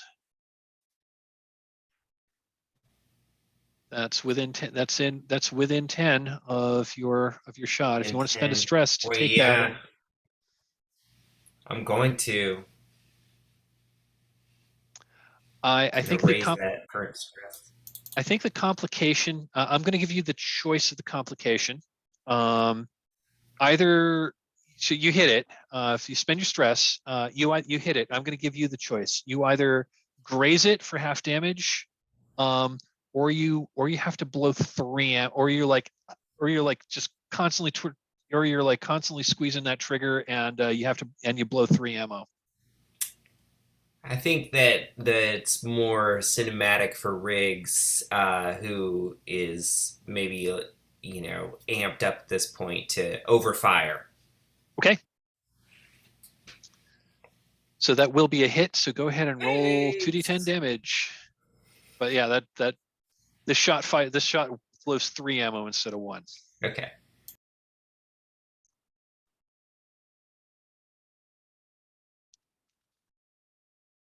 So that'll be 8 points of damage.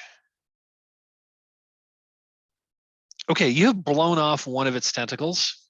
It like falls like in like this, in like the hail of bullets. like blow one of its tentacles off. It like falls aside, but it's twitching for much longer than you would expect that a severed limb would be able to twitch. Let's go to Eddie. What are you doing? I think you said you were going to try to pull. Yep. I think you're going to try to So- pull Banks away. Yeah, so I think he's just going to kind of, skid up to it and just because if I remember correctly, Banks is kind of like backing away from it, and he's just going to grab his like the back of like his suit or jacket or whatever he's wearing, and just start dragging him as fast as he can. Okay. Yeah, I'm going to say that you're able to get Banks out of combat. However, Eddie, I'm going to ask you to make a body save at advantage because Banks is covered in this goo, and this is to avoid getting any of this goo on you. I'm sorry. Thank you. I'm sorry, Banks. I'm sorry, Banks is she/her. You're dragging her out of there, and but yeah. But yes, please make a body save at advantage. So roll twice, and we'll take the better. Yeah, I think 25 will do it. 25 is going to do it. You don't get any on you, which is good because as you're pulling Banks out of there, you're noticing that this thing is. You're noticing that this goo is like reacting with her synth skin. It's like bubbling and and Banks, as much as I hate to say it,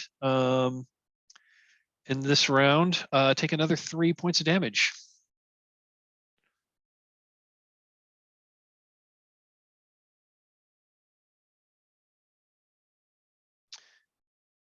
And Olga, what were you doing? I was looking for a room we could get into. Oh, that's right. I could have a shower. Okay, I'm going to say you find one. You go down the corridor. You open up. Basically, you open up the first room, and it's a hospital room. It looks more or less like a 21st century hospital room. It's kind of Spartan, but it's got a private bath, and there in the bath is a shower. Great. I shout for Eddie to come this way. And the creature. I'm going to say Eddie and Banks are shuffling away. Olga's not there. It is going to attempt to attack Riggs. It shuffles. It kind of shambles toward you and like way faster than you'd think this thing could, especially since it doesn't exactly have legs, but it's got pseudopods and it's moving. And it slashes out with a claw. So yeah, hey, this is a game where the GM rolls. So I'm going to make a combat check for the monster, and that's a miss. It normally has 2 attacks, but I established that you removed one of its pseudopods, although it is starting to grow another one. Riggs, dodges and is definitely turning around to hightail it out. Okay. Not gonna be looking to see what happens with the fast shamble, which is horrific to imagine. Oh, you know what I should have done? I should have had Eddie make would that be a fear save or a panic check? I think that would be a panic check when you saw what this goo is doing to Banks's skin. All right, that's the D21, right? That's the D21. You want to 13. roll? You want to roll over your and you did. You rolled over your current stress.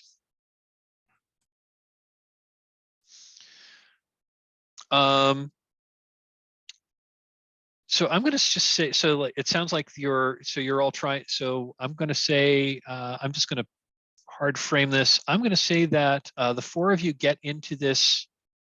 Four of you like get into this hospital room. You slam and barricade the door, and you get Banks into the shower, and you start like washing all of this goo off of her. I'm going to say that yeah, this thing had that like this goo where it contacted you. It definitely was reacting with your synth skin. You don't know you're guessing it would do something pretty similar to actual human skin, where it was like like so as you're washing it off, you realize you kind of have to like scrape some of your own synth skin off to get it completely off because it was like binding to you.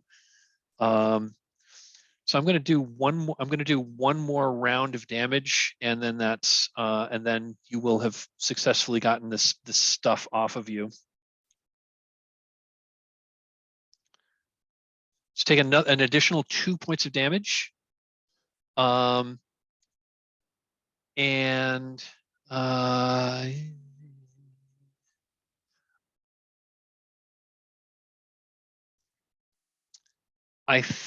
think let me double check the stress rolls. I'm not sure if I can just tell you that you take stress or not. So I would imagine that being like affected by this thing would definitely have caused some stress. Oh yeah, you take one. Oh, you definitely take a let's see. You rolled a I should have had you make a panic check when you rolled that critical fail. I totally forgot that. Well, I'm not going to go back and do that. It's just making a note of that for next time. Again, I'm not super familiar with these rules, but we're learning. Stress.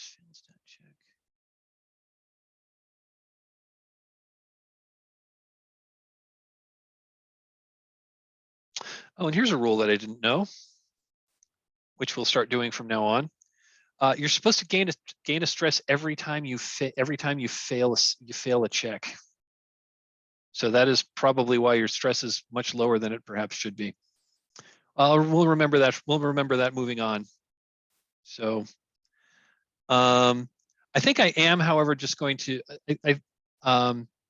So Banks, I'm going to say I'm just going to give you 2 stress for that. One for the critical fail, and one just because I'm like getting covered in corrosive alien goo is probably does not do good things to your stress level. I'm also going to say that this stuff like partially dissolves some of the uniform you were wearing. So I mean, what you've got is still like, it's you're not like walking around naked or anything, but the uniform you're on just like has like it almost looks like it's like acid burned away.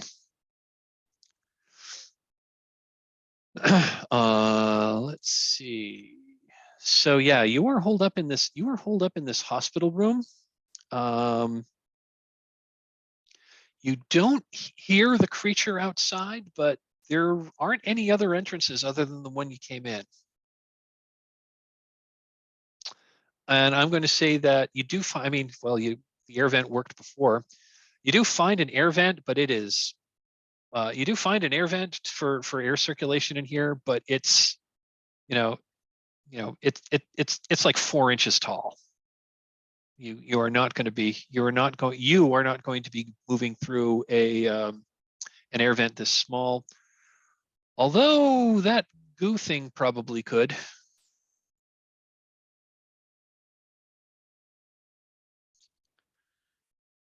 So I have a quick out of character question. Yes. Would we as characters necessarily know that Banks is infected? I mean, we know he's just covered in goo. I was just kind of well, you remain infected until treated, and you take damage. I'll just like tell you how the game mechanics for this particular thing works. You remain infected until you get treated, and I'm going to say that being brought in here and showered off with like assistance of your friends, I'm going to consider that treatment, because it doesn't really say what treatment is. Okay. But yeah, I'm going to say like washing all the goo off and like removing removing parts of your infected skin. I'm going to consider that to be treatment. So Okay. you're no longer infected by this thing. I'm just going to let you know game mechanically that if you get killed and you're infected, you may come back as one of these. You may come back as a goo creature. Because hey, it's Mothership. So you are holed up in a hospital room. What do you do? Olga, did you ever get anything off of Yeah, that I'm gonna look at my thing? data pad and see if I have results yet. Oh, okay. I think that's going to be a xenobiology. That's going to be an exobiology check. Cool. So that's I'm gonna roll under my intellect plus 20. Intellect plus 20. All right.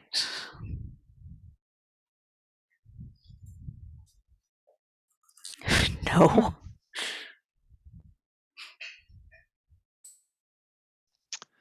I was trying to think. Does the device provide an advantage? I mean, I know it's late in the roll, but Yeah. You know, I'm gonna override that roll because I was contemplating, is this a roll or do I just tell you? I think I'm just gonna tell you.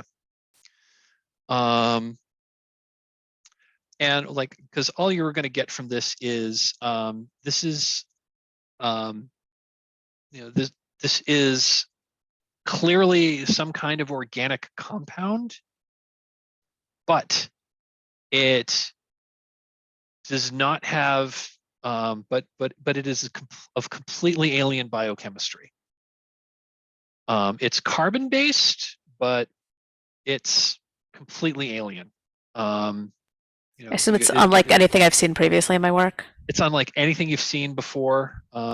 You've seen, and I think we've established in storytelling previously that humanity has like gone to the stars. You've encountered alien life, but you've not encountered alien intelligent life before. And so far, most of the alien life that you've encountered was kind of sort of similar to what evolved on Earth, although you've probably encountered stuff that was like really alien, like silicon-based life or something like that. This is, from what you gather from your analysis, this stuff is completely alien, but you actually see that it's weird because your analysis is coming up like with two things. It's got some stuff which is utterly completely alien, but you've also found some stuff that is like completely human as well. Like this is some kind of, it's almost like this is some kind of like hybrid creature, or this thing has like taken over some amount of, you think this creature might have once been a human that had been infected by something and is now something entirely else. Which is weird, because looking at the alien, it doesn't even have DNA. Looking at the alien life, it should not be compatible with human life at all, unless someone was monkeying with it. And now that you do a little more analysis, there's clearly some there's clearly some markers in this that this was some kind of, that this goo is caused by some kind of like recombinant experiment that crossed human DNA with this alien DNA and is making it into something very horrific. Yeah, you have a respite here. And I think we can even go so far as, and you lock the door, and there's probably that thing maybe patrolling outside, but you don't you don't know for certain. If you want to take some time, there is a rest mechanic that you can use to try to like reduce some stress. If you want to hole up here and take some time to like collect your breath, you can do, I mean, you can take a couple of hours to do that, or alternatively, if you want to like once Banks is mobile again, if you want to press on, I'll leave that up to you. What would you like to do? Taking some rest while we can seems like a smart idea. Yeah, let's not linger too long though. Just long enough to get it. Just long enough to get our mechanical benefit, and then let's GTFO. We're going to take a long rest. Oh, wait, sorry, wrong game. Looking to see how this works. Banks is going to take the opportunity just to switch back into her jumpsuit out of these ragged health tech clothes. Fair enough. Oh, speaking of clothing, the hazard suit in my inventory, is that something that could be like folded up in the case I'm carrying around, or is that like really bulky? It's like, a fancy jumpsuit or more like a spacesuit? It's not as bulky as a spacesuit. It's still pretty bulky, but if you could probably, I mean, if you want to say you've been walking around with this in a backpack, we certainly could say that. Cool. Yeah, I think the pack that I got when we moved out of our pod hotel, it's in there. So yeah, I think it's in there. I'm So gonna yeah, if you take this time to take it out and put it on. Okay, cool. Okay, so comfort.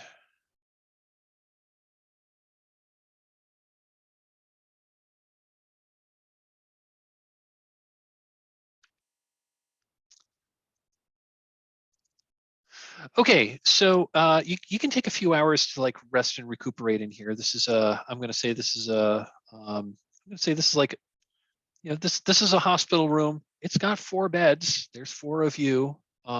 It's you could conceivably like rest here a little bit to try to like gain back some of your stress, unwind a little bit, collect your thoughts. So we can. So I'm going to say you want to take what, like 2 or 3 hours to rest and recuperate, to do your analyses. Banks, I think you're probably like going to do some kind of like high level diagnostic to see how badly injured you are, that kind of stuff. Okay. So yeah, I think we're going to do a comfort. So the way this works is you're going to make a comfort save. The room where your accommodations has a comfort score, and I'm going to say that, looking at the comfort table, I'm going to say that a hospital bed has a comfort score of 40. This is kind of more of a clinic than a full-on hospital.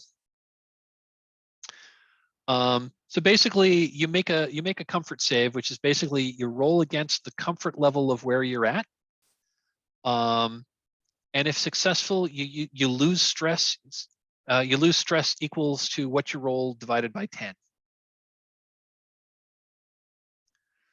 So the number you want to hit is 40.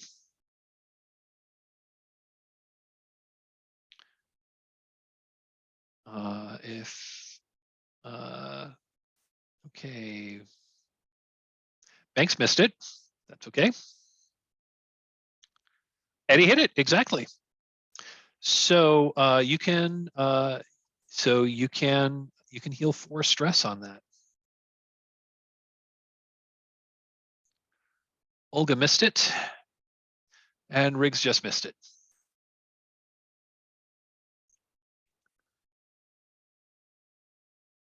Oh yeah, and I forgot about that. The bonus, you get a bonus to comfort roll. Eddie, you actually would have. I mean, you made it anyway, but you would have gotten a bonus to your comfort roll because you have cat.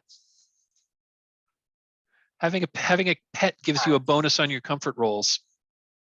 Doesn't it just, right?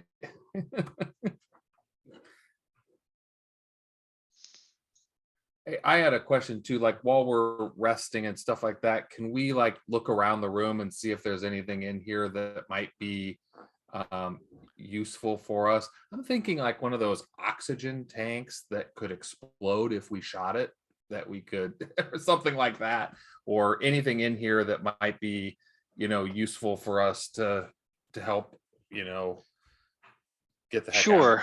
I'm actually looking at the equipment table to see if there's anything that might be. Well, actually, let me check the infirmary location.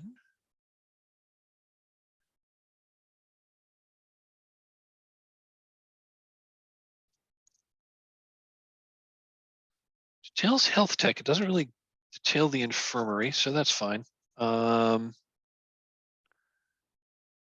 Let me take a look at the equipment list, see if there's anything that would be that would make sense that you might find in just a hospital room.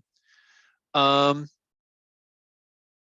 going to say, yeah, you find enough medical supplies in this room to count as 2 first aid kits. And how lucky do you feel?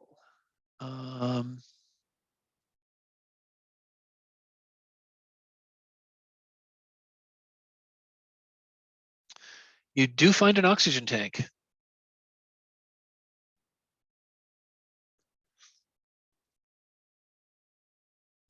It's a standard oxygen tank. It's used for medical, but you could also, it's also a standard, it's also the standard kind of oxygen tank you could plug into that would give you 12 hours of air in a vac suit. And yeah, also if you shoot it, it's going to make a very big bang. Because the description in the book reads, when attached to a vac suit, provides up to 12 hours of oxygen under normal circumstances, 4 hours under stressful circumstances, period. Explosive, period.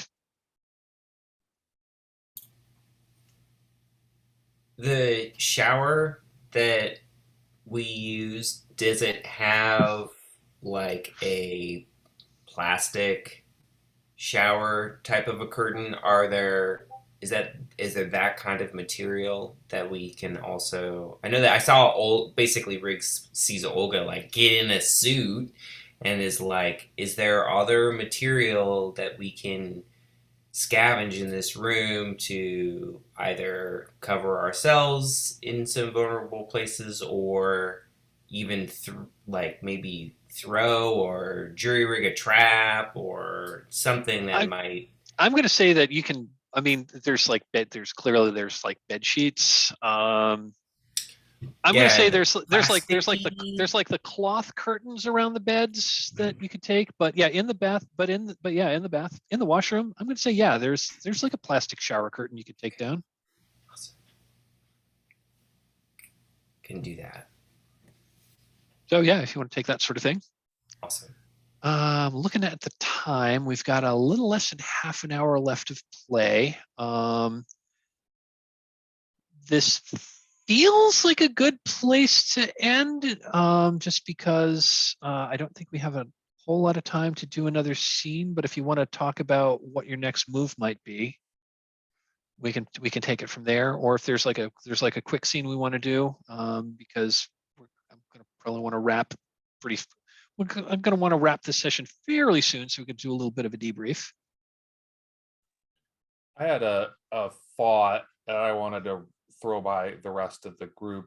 So we still have one of the communicators from the bad peeps. Oh, yeah, you do. Would it be worth trying to communicate with them? Like, just given that, like, it's humans versus pseudopods sort of thing now, right? It's not like, I didn't, that's something that an option that we might be able to think about as well. But just want to throw that out there. The other thing is we could also be listening to that to see what else is, if we hear if there's anybody else alive, right? That, I'm not sure we want to, I think we need to talk about whether we want to reach out and and let them know we're here. But for sure we could be listening in to see if there's still anybody active or alive other than just us. Out of character. Oh, I sorry. was just gonna say, I think I'm gonna add one that's really cool. I think we can just say that I think we can just say that, like, in the excitement of like getting out of there and like fighting the goo creature, you had the communicator, maybe you turned it off. I'm like, oh wait, it's like C-3PO in Star Wars. Oh my, I forgot, I turned it off.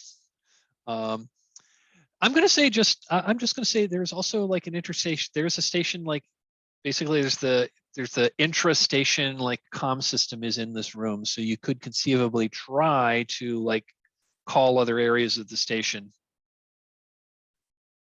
So that's something you could conceivably like add to your plans if you'd like. I'm sorry, I think Machinic, I might have cut you. I think you were about to say something before I wanted to interject.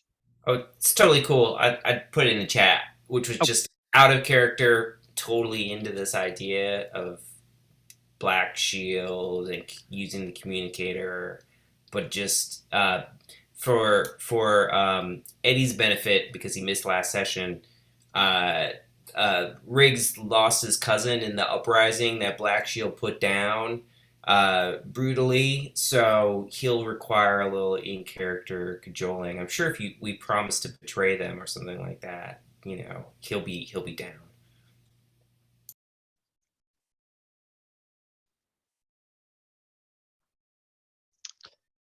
Quick question. Vac suit that Banks has, would that fit Eddie? Or is it going to be not adjustable enough? I'm just going to say, for the sake of argument, that a vac suit's a vac suit. I'm going to say, I mean, you're all spacers. They're probably standardized and customizable. Okay. So I think that Banks will approach Eddie and say that that the crimson goo would have been extremely painful if I had normal pain receptors. I do suggest that you wear this going forward. It should protect you from at least some of it.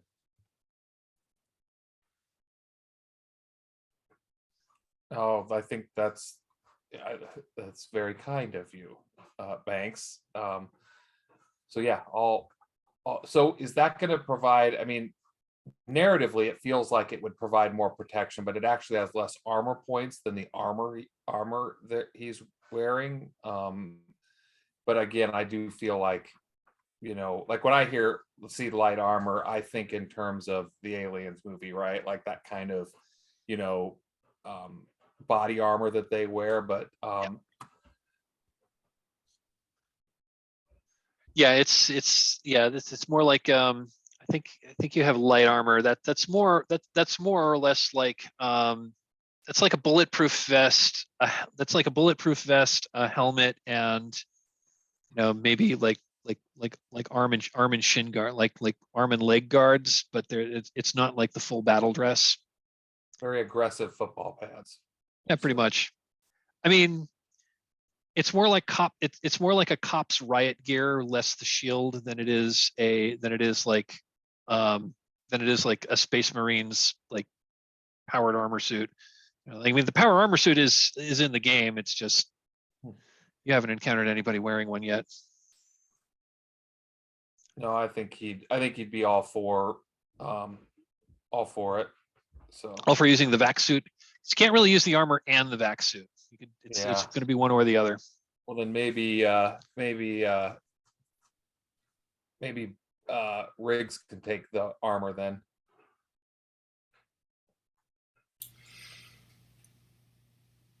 Okay. Feels very Riggsy. So. Sounds good. So I think we're going to end on you decide on you I think we're going to end on just a scene of like as you're planning, as you're resting up and planning, you're also like just listening to the chatter on their communicators. Bottom line is is that Black Shield is at the moment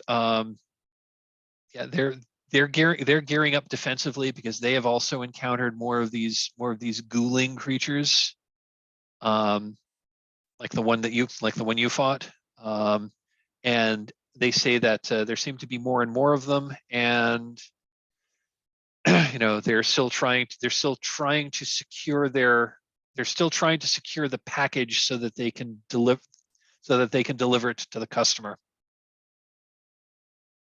But they've been at it a few hours.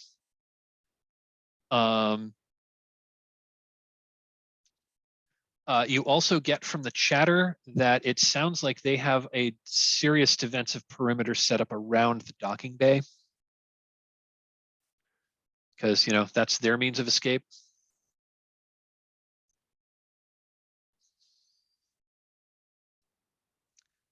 Again, that's what you glean from just listening in on their communications. I think we're going to leave it here, and we will conclude this adventure next week.